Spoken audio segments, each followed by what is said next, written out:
stalling your ideas because the time isn't right. They're not ready. You're not so a on and so perfectionist, forth. man. You're scared, but we'll get into that. He said y'all scared. You are. We do the same thing. No, I don't.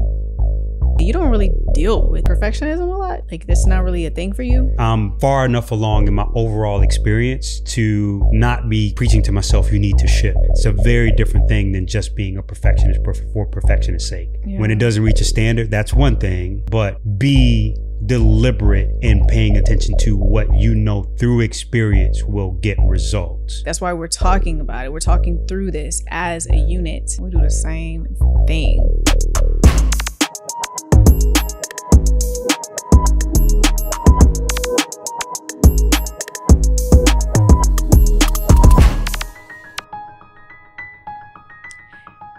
Stay Sharp, episode 34. Mm-hmm. I'm Jordan Ray, and joining me is my other half, Rashad Tyler. Glad to be with you. We are the duo behind Rare Label that produces this podcast and also supports brands and businesses from strategy to implementation. All the way. You're here to go to school on or just observe our experiences. And if you like what you see, make sure you click that subscribe button. Yeah. Definitely hit us up too if you're working on a project and you would like to consult with us or you would like our support. All that information is in the show notes. Let's go. Text me. Email me. Don't text me. His phone number is not in the show notes. Yo, it's so weird. Like sometimes people will track down my phone number and text me like random. How are they doing that? The internet is a hell of a thing. And I also think I think my phone number is sometimes shared in my email footer. So if they got wild. certain auto replies in certain places that I'm not aware of, they will just jump on the. Yeah, I've never been texted really by somebody I didn't know. Oh, yeah. Anyways. Oh, yeah. Nah, don't do that. One thing I'm excited about that's sort of related, I think, to what we're discussing is Beyonce and her country music. Mm-hmm. I'm excited about it. You should be. Because I'm excited to see what she chooses to do with it. It's a revolution. Yeah. I'm more excited about this act 2 than I was the Renaissance act 1. I heard you say this before. Like, I respect it. I think that at the end of the day, if you're from a certain region and you've always had this on your heart and your mind and you want to put it out in the world, then get to it. Yeah. It's better than being in a mind that says the audience or my people don't want it and all of those other things. Like, for the people that do, and you're responsible about how you roll out your content and roll out your business, then give it a shot. Who cares? If it's not your biggest album, who cares? But it might be. But it might not be. And that's the thing. Like, there are a handful of people that are going to judge it for that. And shame on you. Like, you shouldn't do that. At the end of the day, she had the courage to step out and do something that she probably was not advised to do. I'm pretty sure everybody around was like, yo, like, you sure? I mean, your legacy, you can just do this again and more of this and, make more money and more, It's like, no, I don't want to do that. That feels boring to me. I want to do this because I've always wanted to do it.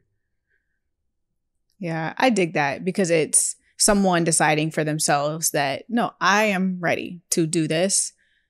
No matter what anybody else is saying, I'm preparing myself and this is my art that I'm going to put out there and I'm going to give it my best. And it doesn't feel like it's pandering. Mm-hmm. Yeah.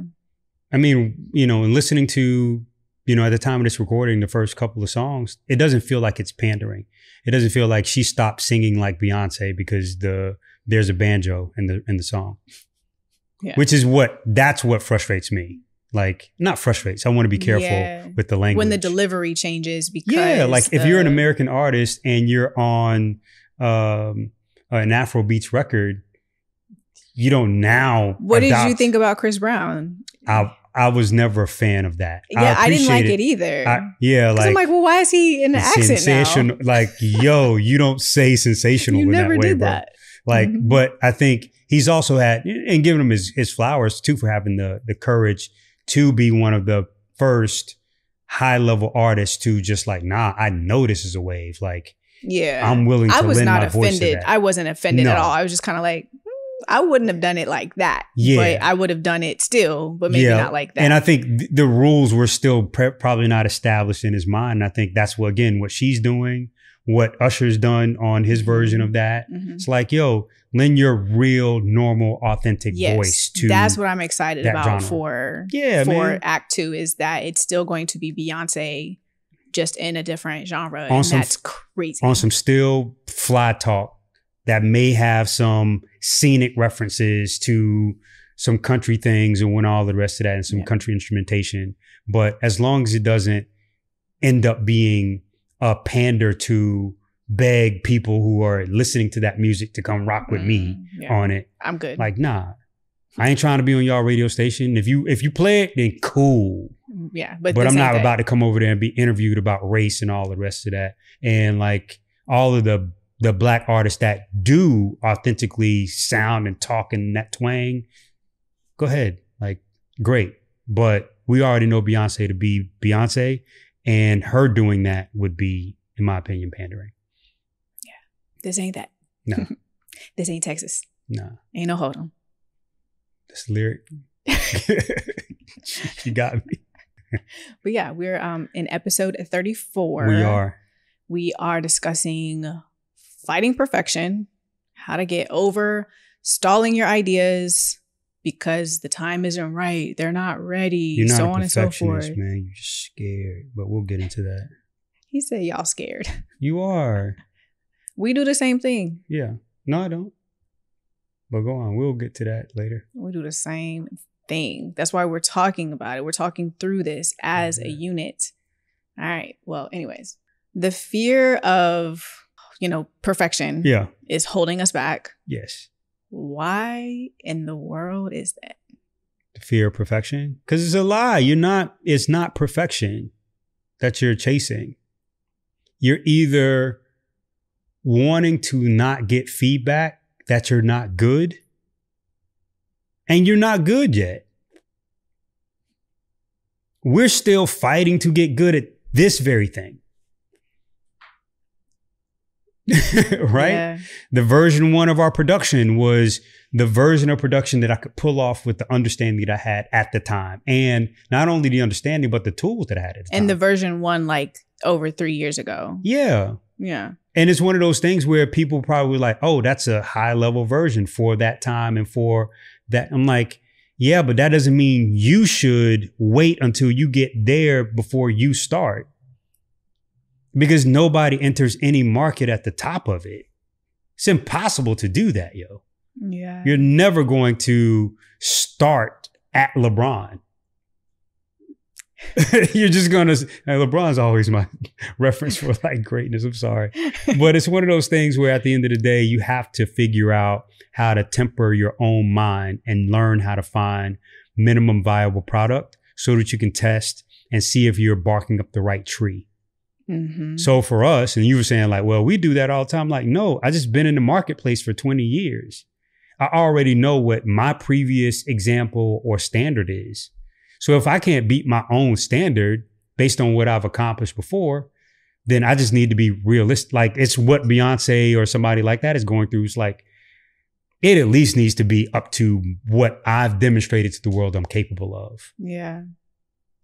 Very different than, you know what I mean? Saying it's not good enough when you have a history versus saying it's not good enough and stalling because you're not good enough. It's not that it's not good enough. You ain't good enough yet. And that's okay. You gotta. That is okay. Take your steps. That's totally okay. I think there's the learning curve too that we all have to go through when we're doing something for the first few times, the first 100 times. It's a fact. Because why are we throwing out the rule of 10,000 hours? Like that's, why do we think we can, we'll start at LeBron status. We'll start at a certain, Beyonce status. There's still this period of pain that you're going to go through and this learning curve in order to get past whatever it is that's got you held up and stalling on your projects and putting your ideas out there. You're not going to be good at first, as you just said. And no one is watching anyways, especially when you're starting, are doing something for the first time. Like, you probably don't have that many people watching. Nope. And the handful of people that are watching you, they're supporting you anyways, because they want to support you. Like, they're bought into you.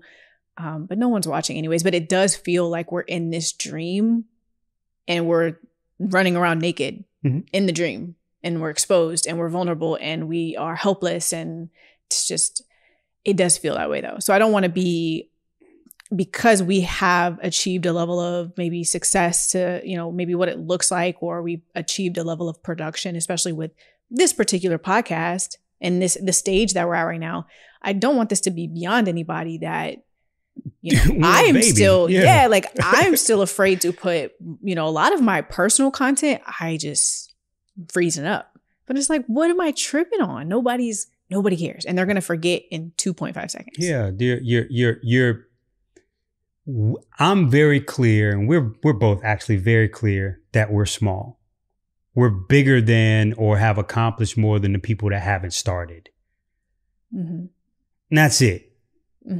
And no matter what level you go, all you're going to do is look up to the next level. If you got 300 followers, you're looking at a person that's got 1,000. If you got 1,000, look at a person that's got 5. You got 5, you look at a person who got 10. It just is what it is. Into forever. So guess what? The person who has 23 million followers is going, yo, so-and-so got 300 million followers. Yeah, there's always more. It's always more.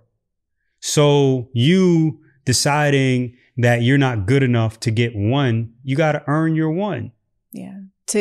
Not good enough to get started today. Yeah. You're just postponing. You're procrastinating. Earn your first 10, yo. You're just, God, that's the word. That's the word.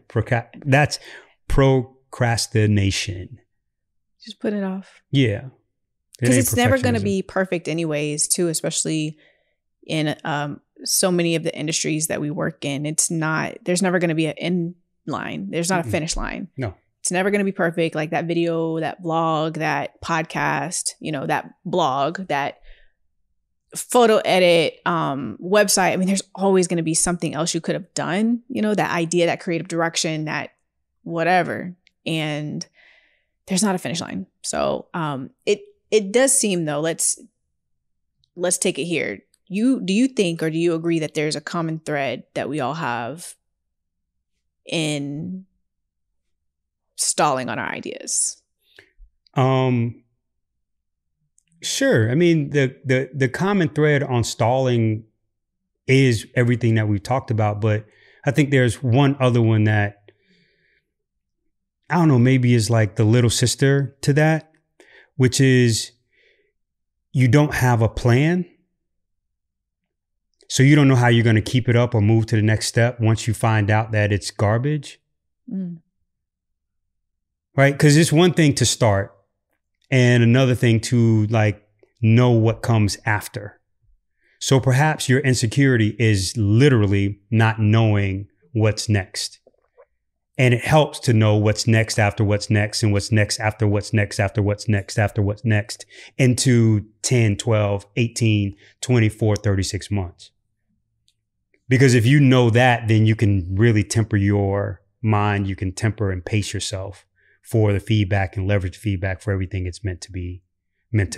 Got it. But if you are thinking about hitting a home run out the gate, that might actually be the culprit. So, I mean, you feel what I'm saying? So, yeah. Well, let me do this too. Let me do this instead.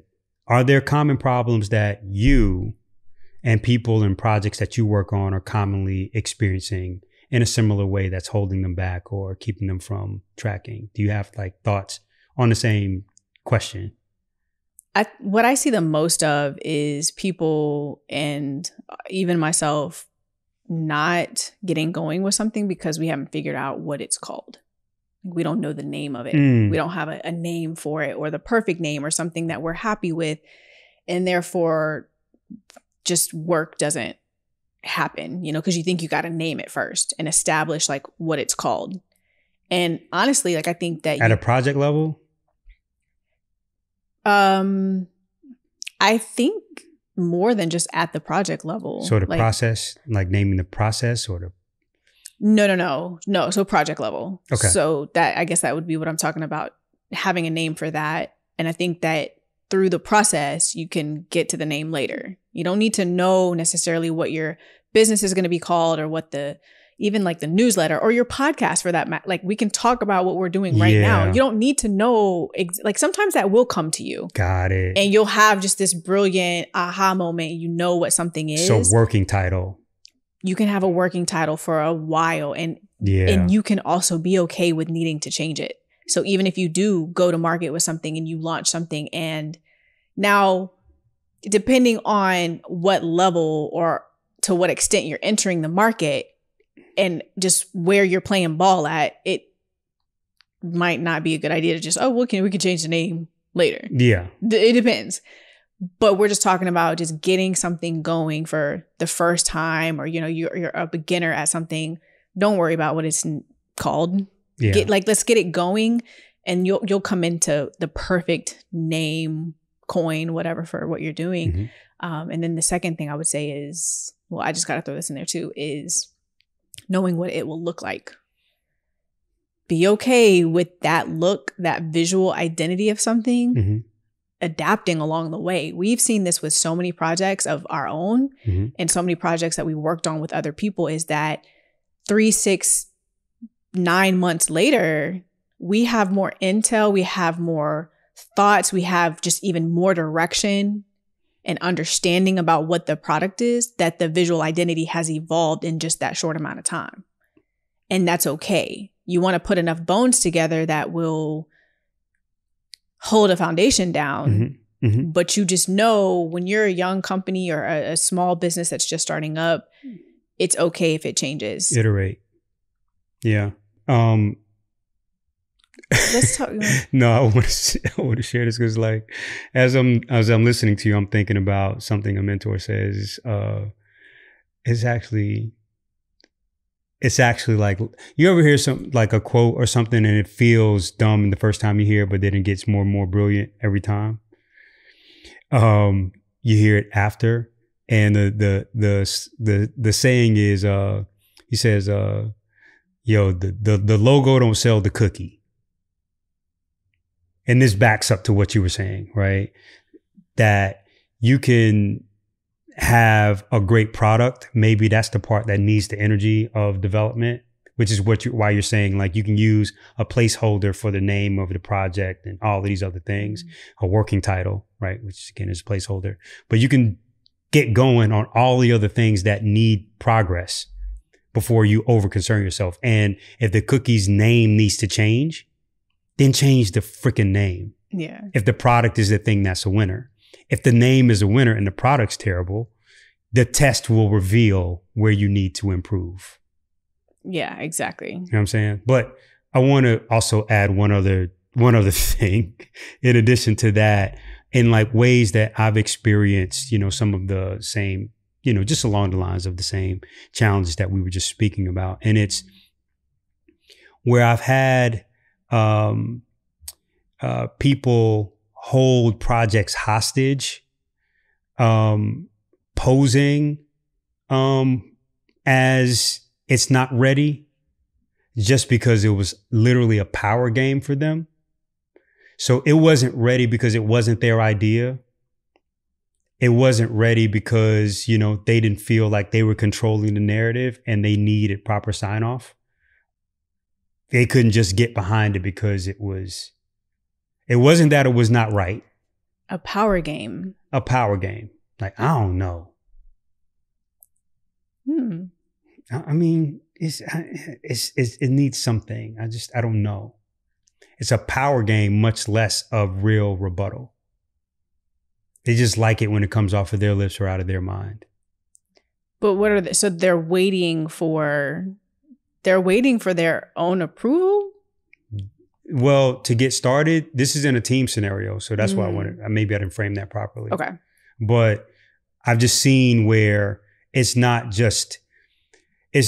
so much that somebody is literally just waiting or pushing a project down the road because it's really not ready. They just don't like that it's not from their mind. or from Gotcha. their I order. want to know who you're talking about. No, you don't. Okay. But I think, have you ever done this? I don't know that I know specifically, like really like what. Yeah, because I wasn't talking about you, but. No, I didn't assume that you did. I am thinking that I'm trying to put myself in that mindset. Like, when would that be the case? You know, someone kind of holding something back because it didn't come from them. Mm-hmm. And I'm wondering, and hiding behind the idea, again, maybe I'm failing to, hiding behind the idea of perfectionism. Yeah. But what it really is. Claiming that it's not ready. Yeah. But it just wasn't their It just idea. wasn't your idea. Yeah. No, I could definitely see where. So the ego couldn't get on board. Yeah. That's awful. Yeah. Boo. Big boo. I want to share a few tangible takeaways that someone would be able to do this week, next week, next month or whatever, in order to get their ideas going. We work with so many individuals and small businesses. We've had so many partners, and it's just, how do we give someone that encouragement and that kind of, pat on the back to keep going, share what's the advice that we would give ourselves? Like, I think that you're also kind of admitting that you don't really deal with perfectionism a lot. Like, that's not really a thing for you. No, how do you get past that? Because I'm only, and I think we talked about this recently, like, I'm servicing the project and I'm trying to think through like what will render success, because I'm far enough along in my overall experience to not be preaching to myself, you need to ship. That's easy for me at this point. And one of the downsides of being at this place in the journey is you don't give your previous self the proper love and respect for how he thought. Mm-hmm. So I probably, should go like to my younger self, like, hurry up and get here. You don't have to be so precious about it, but be deliberate in paying attention to what through experience will get results. It's a very different thing than just being a perfectionist for perfectionist's sake. Right? Got it. Yeah. When it doesn't reach a standard, that's one thing. On the other side, there's something else. I feel like I've off tracked the summary that I was wanting to get to, but. Well, I'll say this. I think something that I do in order to push past my stall. Okay, that's what is to do what scares me in a way, kind of gravitate to something that I feel scared to do or intimidated by. Yeah. And this is especially when it comes to content creation, but possibly also in our service-based business there. What is a task, or what is a set of, what's the phase in the project that intrepidates me the most? And okay, you know what? That's my challenge for the next 30 days or whatever, is to be able to do that so I can ship the project. That's going to be, how I kind of give back and give into, why am I procrastinating? Do what scares me, just get it off, find out that it's not that bad, rip the Band-Aid off. That's one of the ways that I approach moving through that. That's right. I think that anybody who's held up by the pain is living a valid existence. That is a common experience for all of us. 1000%. I'll also add something else that you might be able to relate to is doing something that is your own, sort of possibly in a spec work kind of situation, and doing something that you don't have to show anybody, so you don't have to post this. It's work that you're doing for yourself, or you're, maybe you're trying to challenge yourself to create in a certain art style or with a certain angle or through a certain thought process that you've seen someone else do, but you don't have to worry about publishing this, right? It's just for you. It's maybe even a passion project or something that you can create that, you know what, I actually just I feel inspired by doing this. I don't really necessarily need to share it with anybody. And let that also help you get those reps. So when you are ready to press share or upload or whatever, you're ready for that. Yeah. I think there's a world where like, you know, things can be like numbered. There is what you just articulated about working in a sandbox, like meaning there's no pressure for performance. There's no, you're just testing, or do things that are for a limited audience that's intended to just get fast feedback or effective feedback, right? So you don't necessarily have to fail as publicly as you would otherwise. You don't have to if you're running a t-shirt business, you don't have to go print 10,000 shirts to figure out that nobody wants to buy them. Yeah. Right. You can literally just like do like a, mock up in Photoshop and like send it around and see if people like that, as opposed to printing. So there are ways to test and figure out where you really sit before you do it all big. Yeah, man. Cash in all your chips. Yeah. Anything else that you're, hey, this will help you move through the pain? Yeah, sure. Well, yeah, I guess I can just share for me when I'm thinking through and I'm going from idea, especially for around something that I don't know. I'm really first articulating to myself or to the people involved, what is it going to take to find success? So like I shared earlier, I'm starting with, here's the timeline. We're going to give ourselves this amount of time to figure it out. And it's got to be a generous amount of time. But I'm going to use cultural cues or like past businesses or brands or projects that we've seen go to success. And I go trace down when they started, what did starting look like for them, where they ended up. So if I'm breaking an artist, I'm going, hey, we've watched it take about 3, 4, 5 years before there's traction. There's real traction. How do we position, brace, prepare ourselves for that, right? If we're going to make a brand, if we're going to be a successful enterprise company, how long does it take to do that? What are the tenets that are important to being able to demonstrate enterprise value to somebody who can eventually acquire? So 3, 4, 5 years, right? This amount of years of sales, this type of multiple, all the rest of that. So I'm first starting with just making sure I'm managing the expectations. And managing the expectations will help calm down the anxiety that comes with needing to know now. Got it. Because we're not going to know. Yeah. You mentioned earlier that there's a benefit to having a plan, and that might be why someone doesn't get started in the first place, is because you don't know what's coming next. And I'm articulating exactly where to find your plan at. If you have a thing that you want to do, very specifically, you have a thing that you want to do, go and find somebody who's already done that. Get a very clear outline and find the real touch points that says when they started and how long it took before you noticed them, right? You can track all of the steps in between for milestones or moments that they hit that signal success and that they were on the right track. And then boom. And you have to find not only the super duper edge cases or the super duper losers. Find a lot of feedback for what the middle of the road experience is. And then you got a good reference point, because you don't have to be a juggernaut and you don't have to be a loser in order to use the information.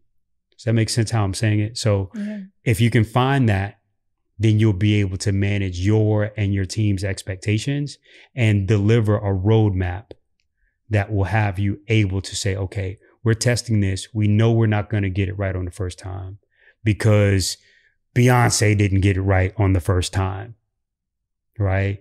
This was the first album. They thought this was the single. They found out that it wasn't as good of a record as they wanted it to be. This actually ended up being the single. So what's the secret in this? Nobody knows Oh, that's a great lesson. So now we can stop putting the pressure on ourselves to know. Because not even those people knew. You always do a great job at wrapping up the conversation. Yeah, Jordan. Yeah. Uh-huh. We definitely want everyone going away from this conversation to execute your projects. Get your ideas off. Stop stalling. Yeah. Stop procrastinating. Yeah. Get up and get to work. No, but softly with a gentle nudge. We're here to help. If you would like to book an intro call with either of us, that is linked in the show description. If you want to inquire about what our agency does, that's also linked in our capabilities deck. You can learn more about our support services, and definitely just sending all of the love and energy and encouragement your way on whatever you're working on. You got it. Just sounds so cheesy, but just start. Yeah. Yeah. That's just right. Start. Yeah. Yeah. But thank you for watching another episode of Stay Sharp. We hope to see you and talk to you very soon. All right. You said my line, but we'll holler at you later. Bye.